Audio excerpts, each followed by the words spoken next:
Muy buenas noches a los amigos televidentes de 30 días de multitudes. Hoy prosiguiendo con el compromiso de hablar con los expertos de la psicología de la escuela de esa rama de la Universidad Autónoma de Santo Domingo.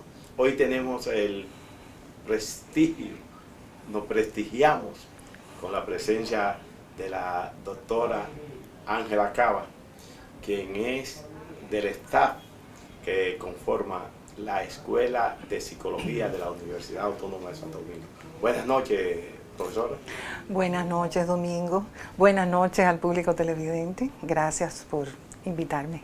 Sí, usted sabe que nos hemos dado la tarea de conversar con ustedes, los expertos en la psicología, a propósito del paso que parece detenido de la pandemia COVID-19 y las secuelas que deja sobre aquellos pacientes que pueden sobrevivir. ¿Qué usted nos puede decir con respecto a esos síntomas que esos pacientes, mayormente de la memoria, del olvido, de cosas después, post pandemia? Sí. Bueno, las consecuencias de la COVID-19 en las personas todavía no están muy claras. Sabemos que en algunos casos puede afectar psicológicamente, el tema de la memoria puede verse disminuido, pero también físicamente. Hay personas que reportan sufrir de problemas de salud que antes nunca tuvieron, problemas renales, problemas de circulación, problemas de la estructura ósea, dolor de articulaciones frecuentes, agotamiento y demás. Para hablar de esas consecuencias es mejor hacerlo con un médico, ¿no? Nosotros podemos hablar de las consecuencias emocionales. Y esas consecuencias emocionales, psíquicas, van más allá de una afección de memoria. El miedo a la incertidumbre, porque la pandemia nos ha sumido en una situación incierta, donde de repente no sabíamos qué esperar, qué nos iba a pasar. Si recordará esa primera etapa del año 2020, cuando fuimos confinados después del proceso electoral, toda esa incertidumbre de no saber hasta cuándo, qué pasar, cómo cuidarnos, cómo cuidar a las personas que teníamos cerca. Todo eso genera un estado de tensión, que es lo que termina afectando a las personas.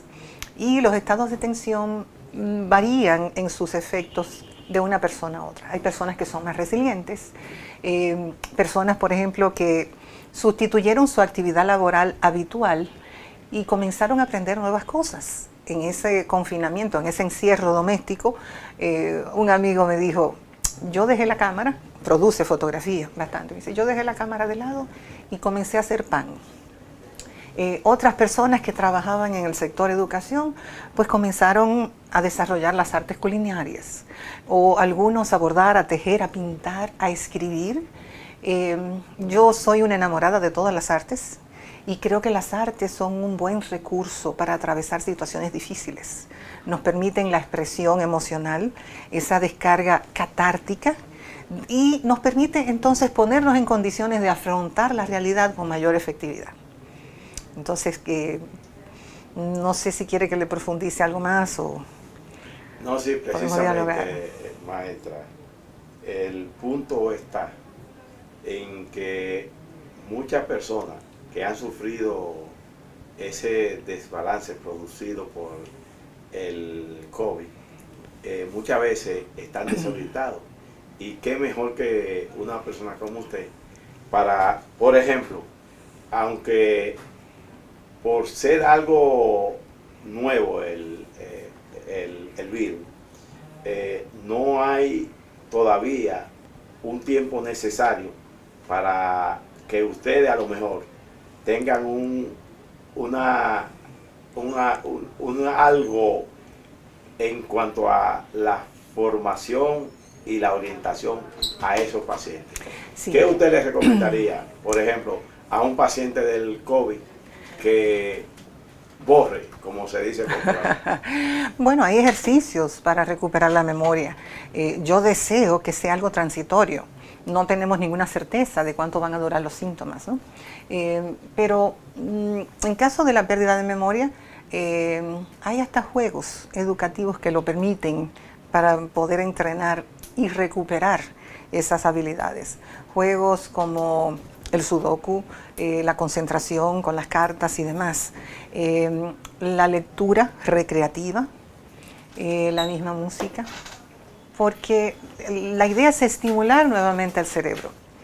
Y esas emociones, digamos, asociadas a cosas que nos dan placer, pues nos permiten ir recuperando memorias y entrenar ese cerebro para que funcione como lo hacía antes de la pandemia. Darle trabajo. Pero no un trabajo como tal, porque a veces pensar trabajo suena hasta desagradable, como hay otras cosas que hacer. No, vamos a estimularlo de manera placentera. Yo le decía ahorita, me encantan las artes. Las artes tienen el poder de transformar a las personas, por tanto de transformar a la sociedad. Una persona que sufre, y eso quería mencionar, es decir, los efectos de la COVID van mucho más allá. En algunas personas produjo estados de depresión por aquel aislamiento necesario, aislamiento de familias, personas queridas, de amigos. Y siempre digo, imaginen un adolescente que recién empezaba a enamorarse y que le dicen no puedes salir, no puedes volver a la escuela. Estos adolescentes, estos niños y niñas perdieron espacios de socialización. En la adolescencia hay una dedicación más permanente hacia los iguales. Se buscan entre ellos, se van a socializar fuera de la familia. Los adolescentes comienzan a tomar distancia de su familia de origen y a poner en práctica eso que aprendieron en su proceso de socialización dentro de la familia. Lo llevan a los amigos. Pero estos chicos de repente se ven confinados. Preso. Y muchas familias residiendo en un espacio pequeño. No todos teníamos la dicha de tener un patio en casa, que pudiéramos salir al patio a tomar el sol, quizás agarrar una manguera y jugar con los niños. Ese espacio reducido también tiene un impacto emocional, porque perdemos el espacio vital que todos necesitamos de estar con nosotros mismos. Es como si hubiese una invasión de la privacidad también. Compartir largos días y noches con las personas en situación de incertidumbre también acrecentaba la conducta agresiva. Había que descargar esa conducta agresiva. Una de las cosas que me chocó bastante fue el cierre de los parques. En ciudades como Nueva York, donde la pandemia azotó en un momento crítico, jamás cerraron los parques. ¿Por qué? Porque ese confinamiento produce actitudes agresivas, de desesperación, la misma incertidumbre. Entonces, quien tenía la oportunidad de salir a un parque, a caminar, a trotar, a montar bicicleta o patineta, siempre regulado, porque nos habían dicho, necesitamos la distancia interpersonal. En los parques de Nueva York había que mantener la distancia de 2 metros, aunque usted caminara con su pareja al lado, con quien convive, bajo el mismo techo. Pero aquí cerraron los parques. No debieron haber cerrado los parques porque sabemos que el sol provee vitaminas y vitaminas D que aumentan, fortalecen el sistema inmunológico. Entonces, el hecho de poder botar las tensiones nos pone en mejor condición para continuar esa convivencia en aquel encierro. Pero además había que ocuparnos. Yo les decía a mis estudiantes en aquel momento, miren, empujen los muebles de la sala y el comedor, hagan un pequeño espacio y ponga música, nuestra música más alegre, el merengue, la salsa, y bailen con los niños, las niñas, bailen con sus parejas, pongan a los viejitos a bailar, anímenlo, porque tenemos que buscar la manera, primero, de descargar tensiones y segundo, de generar endorfinas positivas en el cerebro. Esas actividades como el baile, los ejercicios aeróbicos generan ese tipo de endorfinas que están más asociados al estado de bienestar y de felicidad. Teníamos que desarrollar estrategias para preservar el buen humor, para preservar la fe de que es un periodo difícil que vamos a atravesar y vamos a salir bien de esta. Y para eso tenemos que cuidarnos, sensibilizar a los niños, enseñarlos a cuidarse. ¿Y por qué? A mí me conmovía mucho y era patético ver aquellos abuelos que a veces se tomaban fotografías en cualquier lugar del mundo y veían sus nietos a través de un vidrio y tocaban las manos así, y era muy difícil porque era decirle te amo y te amo tanto que no te puedo tocar para cuidarte. Entonces, tenemos que ver un poco eso. Quienes no tenían un diagnóstico en su salud mental, personas, digamos, normales que estaban viviendo un tiempo de crisis, pudieron desarrollar conductas que probablemente llamaran la atención. Yo tuve parientes y amigas que me llamaron para decirme, yo me estoy volviendo loca, me está pasando tal o cual cosa. Y yo le decía, solo eso. Digo, en estas circunstancias, lo más normal es que todos nos veamos afectados. Entonces tú tranquila y procura distraerte. Lee, escucha buena música, baila, escribe. Es decir, haz algo incluso distinto para ocuparte. Porque la mente ocupada se angustia menos. Consumir, por ejemplo, buen cine, buena televisión. No todo el día, distribuir ese tiempo entre poder conversar con la familia de lo que estamos viviendo y dejar que nuestros parientes expresen sus preocupaciones. Cuando lo ponemos en el discurso hay un alivio necesariamente y podemos darnos cuenta de que quizás no es tan grave como lo estamos percibiendo. Espacio para estar conmigo, reflexionar, reposar, para leer. Espacios para divertirnos juntos, sacar los juegos de mesa y compartirlos en familia. Esos juegos de mesa, a propósito, incluye ajedrez, dominó, caché. Todas las cartas, estrategias, Scrabble, los sudoku, cualquier cosa. Los niños saben mucho de eso, jugar stop. En otras palabras, darle trabajo al cerebro. No darle trabajo, darle placer al cerebro, estimularlo, porque cuando decimos darle trabajo pensamos que es una ocupación laboral, productiva. No, cuando me pongo a dibujar, aunque sea circulitos, cuadritos, rayas, cuando utilizo el color, también estoy estimulando al cerebro, pero es un diálogo de doble vía porque estoy sacando de mí. Y maestra, ya que usted toca ese tema tan interesante, principalmente las AFP no dan cobertura a que el paciente pueda ir a un psicólogo. Sí, lo que es una gran violación a la Ley General de Salud, que contempla la atención a la salud mental de las personas. No hay cobertura de servicios psicológicos, de evaluación psicológica, en la mayoría de los casos.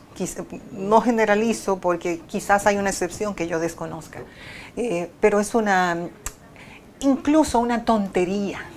Porque el negocio de las ARS, ¿cuál es? Que todos nos afiliemos, le paguemos muchísimo dinero y que nadie gaste en eso. Si fueran un poquito más hábiles, por lo menos financiaran programas de atención primaria, prevención. ¿Por qué? Porque la persona que vive en mayor estado de bienestar se enferma menos. Las enfermedades están asociadas al malestar psicológico. No sabemos todavía en la relación en que la mente enferma al cuerpo y el cuerpo enferma a la mente, pero hay una relación muy estrecha entre ambas partes.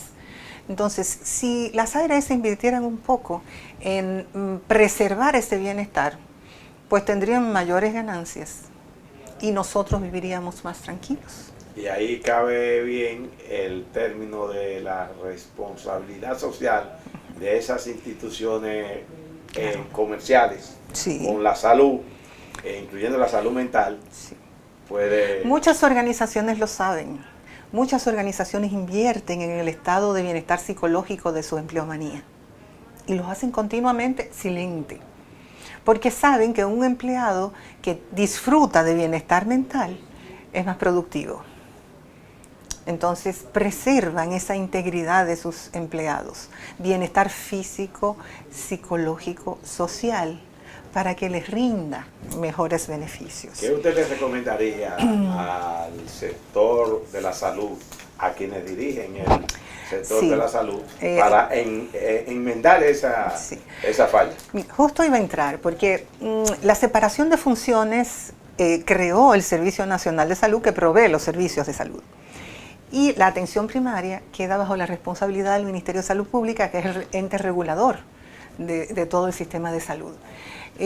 La atención primaria, que muchos reclamamos que debe iniciar, tenemos 20 años prácticamente escuchando que debe iniciar la atención primaria, en fin, tenemos experiencia desde la salud mental, sobre todo desde la psicología social comunitaria.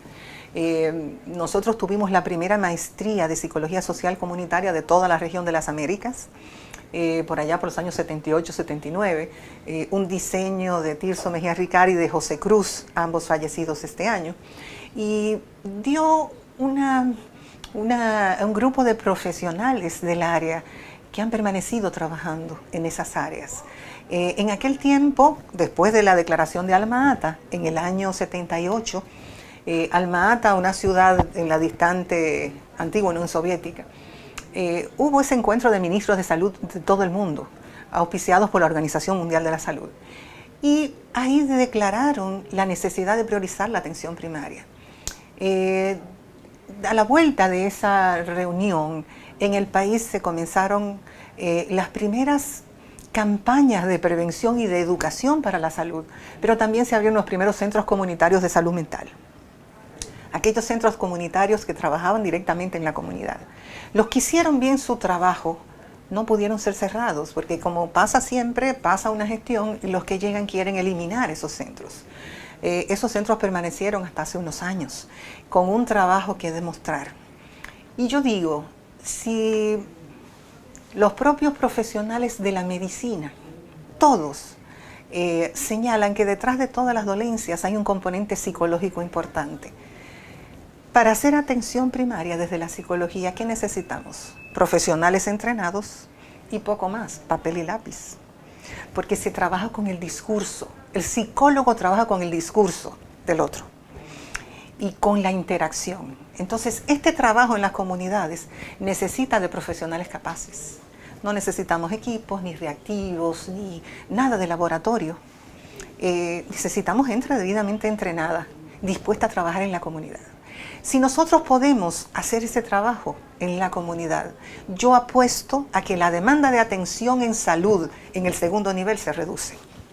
A propósito que usted mencionó los nombres de Tirso Mejía Ricard y del padre José Cruz, debo de decirle que en esa época yo era dirigente de la Asociación de Clubes y dirigente del Club Oscar Santana en Gualey. Oh, sí. Y nosotros, quienes abogábamos por la presencia y el respaldo a Casa Abierta, estábamos conscientes, porque así lo aprendimos de Tirso Mejía Ricard y de José Cruz, que era mejor que el Estado invirtiera en la prevención a los jóvenes y no, y vamos a colar una cosa con la otra, lamentablemente, pero es así, que era mejor prevenir educando a esos jóvenes, dándole una ocupación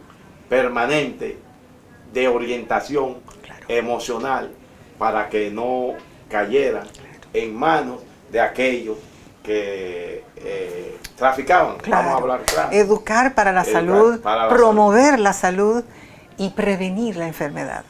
Entonces, ese trabajo comunitario para mí es sumamente importante y ha dado sus frutos. Entonces, eso sale más barato que invertir en curar. ¿Qué ocurre? Algunos médicos, porque me lo han dicho en mis narices, nosotros no apoyamos la atención primaria. Me dijo un alto dirigente conocido. Pero es una tontería, porque lo que se va a pasar es que se organiza el sistema de salud. Y si usted es especialista y trabaja cáncer, o trabaja diabetes, o trabaja problemas circulatorios, corazón, se va a enfocar en eso, su expertise va a aumentar. Usted no va a recibir pacientes de atención primaria, pero va a optimizar su rendimiento y por tanto sus beneficios van a crecer. Porque el tema es, voy a dejar de ganar si no atiendo la consulta de atención primaria. No, aquí cualquiera va a un especialista y a veces no se da con el diagnóstico y tiene que hacer un periplo. Entonces la atención primaria es fundamental para organizar el sistema de salud, para que todo el mundo vaya donde necesita y que nuestros especialistas se entrenen enfocados en su área de especialización. Eso no va a mermar el ingreso. Maestra, y precisamente creo, y le comentaba a un amigo, que en la medida en que la Escuela de Psicología de la UAS, como otras áreas, la medicina, la Facultad de Medicina, de Ciencia de la Salud, podrían desarrollar un magnífico trabajo de orientación preventiva ante esos casos. Sí. Y específicamente, volviendo a lo de la pandemia, hay mucha gente que están en sus hogares que se sienten abatidos de que no encuentran una salida a los problemas que tienen, y que ustedes, como profesionales de la psicología, podrían hacerle un trabajo estupendo al país, obviamente contando con el respaldo de las autoridades. Sí, de hecho la escuela tiene un proyecto de los centros universitarios de servicios psicológicos que pueden instalarse en las distintas comunidades y hacer ese trabajo de atención primaria desde la psicología. Saldrán ganando todos. Tendremos una población más sana y eso lo podemos hacer y medirlo. Tener una línea base de la comunidad con todos sus datos epidemiológicos, de los diagnósticos más frecuentes y demás, y haciendo el trabajo desde la psicología, nosotros podemos revertir esas patologías. De hecho, luego de la pandemia, que mencionaba ahorita, aumentaron los casos de depresión, personas que nunca antes se habían deprimido, por ese aislamiento, esa soledad, esa ruptura de las relaciones, tener que quedarnos encerrados y no ir ni siquiera al espacio laboral o al espacio educativo. Pero quienes tenían diagnóstico previo también agudizaron todos los problemas de ansiedad que yo creo que se generalizaron, ¿no?, en la población, porque estábamos en una situación incierta y es normal que aparezca la ansiedad en las personas que están en esa incertidumbre. Pero quienes tenían diagnóstico depresivo pudieron empeorar. Quienes tenían un diagnóstico de psicosis, yo conozco casos cercanos donde la medicina dejó de llegar al país. No era posible conseguirla y buscar un sustituto le decompensó. Por tanto, ese diagnóstico de psicosis se agravó en esas personas. Y eso ha pasado con otros diagnósticos que están más distantes de mí. Yo no soy médico, pero están más distantes de mí porque tienen que ver, qué sé yo, con problemas, por ejemplo, de esclerosis múltiple y demás, de que las medicinas no estaban llegando al país y quienes estaban bajo ese tratamiento se ven interrumpidos en el tratamiento, por tanto la condición de salud empeora. Quienes sufrían o tenían identificado un trastorno obsesivo compulsivo y tenían un tema, por ejemplo, con la limpieza, y nos dicen hay que lavarse las manos con frecuencia, no se toque, mantenga distancia. Esto, que es un tema común para algunas personas con ese diagnóstico de trastorno obsesivo compulsivo, también se agudiza y empeora. Y como eso está en relación con el otro, también va a entorpecer las relaciones de las personas y se genera mucho más soledad. Mucho más aislamiento. Esa distancia interpersonal nos afecta porque como seres humanos nos agrada la cercanía, el toque, el estar con el otro, el abrazo, lo necesitamos. Entonces, lo que está en juego en circunstancias como esta es nuestra capacidad de adaptación. Y una cosa, profesora, por ejemplo, yo conozco de casos de personas que el tanto lavarse, limpiarse, sanearse la mano con alcohol y cosas, ya se le aparecen llagas, sí, en la coyuntura. La resequedad de la piel, sí, y la hipersensibilidad. Maestra, y así a ojo de buen cubero, como dirían en un campo, así, haciendo un estimado a rasgos generales, como qué cantidad de personas de esas que han podido evadir el látigo de la pandemia, qué cantidad de personas ustedes como psicólogos pudieran dar un número de esa secuela, cómo ha penetrado dentro de eso que han podido salvarse y rebasar el peligro? Números no puedo darles. Las estadísticas del país siempre están sesgadas, se estiman, no tenemos un buen sistema de información en ese sentido. Pero sí me atrevo a afirmar que yo creo que todos salimos afectados. De alguna manera todos perdimos un ser querido, o familia directa, o amigos, o conocidos. Entonces hay mucho duelo por pérdidas, y han sido pérdidas una tras otra que de repente nos aplanan el afecto. No hemos podido resolver un duelo y ya afrontamos otro, y de repente, como me decía una alumna, es como si estuviéramos deshumanizándonos. ¿Por qué? Porque el dolor nos desborda. Familias que perdieron 2, 3 personas, 4, y que de repente pasan unos meses y hay otro que se enferma, entonces ese se va a morir también. Perdemos la esperanza. Y lo más triste, maestra, saber que su familiar está recluido le han puesto el tubo. Están intubados, aislados en una unidad de cuidados intensivos y solo. Y no poderlo asistir. Eso es... No poder tomar la mano, no poder despedirnos. Todo eso complica el duelo. Entonces hay mucha gente en duelo, muchas familias en duelo. Y duelo que ha sido quizás no tan procesado, no se ha atravesado completamente y llega otra pérdida. Porque todos hemos perdido. Algunos perdieron seres queridos a causa de la COVID-19.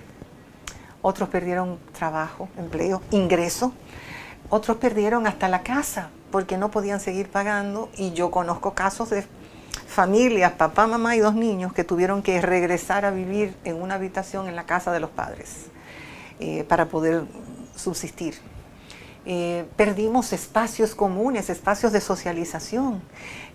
Si pensamos en los envejecientes, ¿qué hacía un envejeciente? ¿Cómo se entretenía?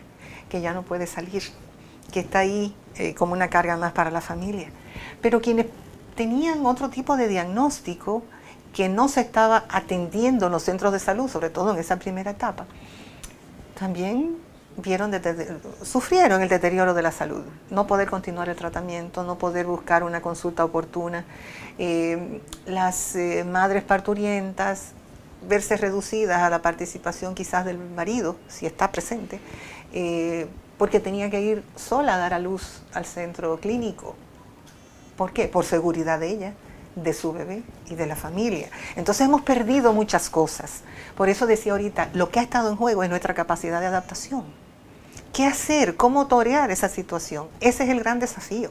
Puede decirse, maestra, que el país entero, directa o indirectamente, yo creo que todos hemos cambiado. De una manera u otra. Ojalá que los cambios sean para bien, que nos fortalezcamos, que desarrollemos nuevas habilidades, nuevos aprendizajes. ¿Y qué puntaje usted le daría al trabajo realizado por el gobierno en esta pandemia?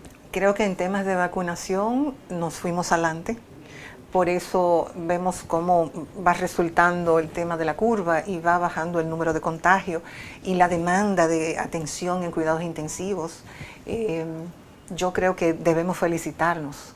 El gobierno tuvo mayor visión que muchos países de la región y se fue adelante en la adquisición de vacunas y en negociación que ahora se está cuestionando.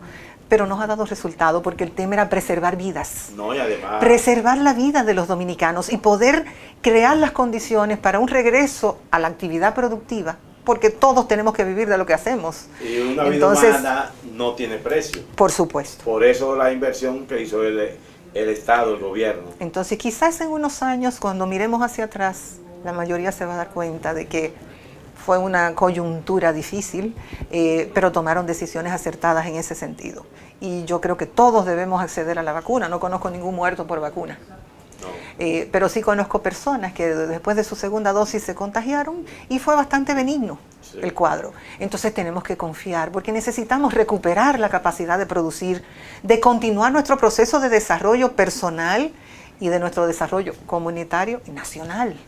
Tenemos que abrir de nuevo esa actividad productiva para continuar siendo y dar oportunidad que nuestros niños, niñas, adolescentes, jóvenes, continúen su formación y tengan su proyecto de vida como lo soñaron en algún momento.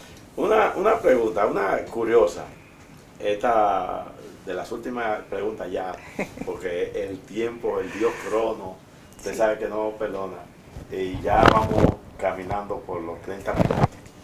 Pero, como usted hay que hacer la excepción porque es un tema interesante. ¿Qué pasará si ustedes los psicólogos no encuentran la forma, el apoyo para respaldar el trabajo psicológico que deben de hacer con todos esos pacientes? Bueno, ¿Qué ustedes visualizan los temas a ejecutar a partir de la realidad que todos hemos pasado? Sí. Es difícil porque, en primer lugar, la salud mental ha sido el área que menos apoyo ha tenido tradicionalmente desde la gestión de la salud pública. Cuando en salud pública se piensa en salud mental, solamente viene la estampa de personas que deambulan por las calles. Es cierto que algunas personas de las que deambulan por las calles tienen diagnóstico de su salud mental, pero no todos. Los demás tienen trastorno social. Y usted se sienta a hablar con uno de ellos y puede interactuar y darse cuenta de que no están enajenados. Algunos de ellos tienen cuentas de banco con más cero a la derecha que la suya y que la mía. Es decir, que eso es un trastorno de tipo social. Pero los psicólogos, cuando hay algún evento nacional que amerita una intervención masiva, salen a buscar los psicólogos a través del Colegio de Psicólogos y de las escuelas de psicología del país. Y yo quiero aprovechar para decir, mi formación me ha costado. Yo he pagado grado, posgrado, maestrías, doctorado, cursos especializados dentro y fuera del país. Es decir, que yo he invertido en mi formación. Yo debo poder vivir dignamente de la psicología. Y, por ejemplo, salud pública aumenta a los médicos, enfermeras y demás, pero deja a los psicólogos de lado. Sin embargo, el trabajo que los psicólogos pueden hacer tiene un impacto que va más allá de lo psicológico. Va hacia lo orgánico, esa salud física, a esa salud social y moral. Entonces, creo que debe haber una valorización de ese trabajo. Y como siempre le digo a mis colegas, si nosotros como psicólogos no le damos valor a la profesión, no esperemos que ninguno de ellos venga a darle valor. Siempre que el país lo ha necesitado, y lo sé porque yo trabajo intervención en desastres y emergencias, los psicólogos se alinean. Pero ¿qué ocurre? Cuando va un médico, ese tiene financiamiento de transporte, de este día, de comida. A los psicólogos nadie los quiere financiar. El país se va a dar cuenta el valor que tiene el trabajo de psicología. Yo creo que a propósito de esta pandemia, porque como se pronosticó a nivel internacional, tan pronto baje la COVID-19, la siguiente pandemia es la de salud mental. Porque como le digo, todos hemos cambiado. Ojalá cambiemos para bien. Pero vamos a necesitar acoplarnos. Conversaba con la directora de la escuela en días pasados. Que los profesores regresen a la universidad es un desafío. Y como le dije a algunos, no esperemos que vamos a encontrar los salones de profesores, ese reencuentro, igual que como lo dejamos. Porque todos cambiamos, todos estamos heridos con alguna sensibilidad que no teníamos antes. Eso significa que hay que cuidar esa relación, que hay que desarrollar nuevos hábitos de interacción, de aproximación y de acercamiento. Eso fuera de que hemos estado trabajando desde la casa. Y eso, de alguna forma, pues nos hemos acostumbrado y poder levantarnos y salir a torear los tapones, a buscar transporte público, el que no tiene un transporte privado, le va a dar mucho trabajo. Muchas gracias, profesora. Oiga, le soy sincero. Me gustaría no ponerle punto final a esta conversación que hemos Ay, perdón, yo a veces hablo mucho. No, al contrario. Usted lo hace de manera contundente, de manera es que yo precisa, adoro mi campo de trabajo. Precisa. Y es una gran enamorada de su profesión, Sí. por lo que la he oído. Y yo creo que esa exhortación que usted le hace al gobierno, de que le dé más atención al área de la psicología y a los profesionales de la psicología, yo creo que hay que empezar todo ese movimiento. Sí. para que hagamos conciencia de que ustedes son una clase importante, tal como lo son los médicos, como son los especialistas en áreas del cuerpo humano. Ustedes Sí. manejan. Sobre una todo que la parte, población lo necesita. claro, Los niños para entrar a clases presenciales, los que ya habían estado en clases presenciales y se vieron obligados a retirarse, y los que van por primera vez. Los adolescentes que perdieron esos espacios, ese reencuentro hay que facilitarlo. Amerita una intervención psicológica. Bueno, yo estoy seguro que después vamos a tenerla de nuevo invitada para que vayamos analizando, pasemos una evaluación de lo que ha seguido pasando en torno a lo que es el COVID y la salud mental de los dominicanos. Cuando quiera. Muchas La gracias, orden. doctora Gracias a usted, Cava. Domingo. Usted muy locuaz, lo expresa de una manera formidable, llana y sincera. Y usted será una permanente invitada a este programa. En lo que pueda servir, estoy a la orden. Muchas gracias por concedernos ese privilegio y sé que a algo vamos a arribar en beneficio de toda esa masa que no puede accesar, y que las AFP pongan en su programa asistir a los miembros, a los afiliados en el área de la psicología. Sí, Muchas las gracias. ARS. Bien, gracias. Usted es Bien. buena expositora.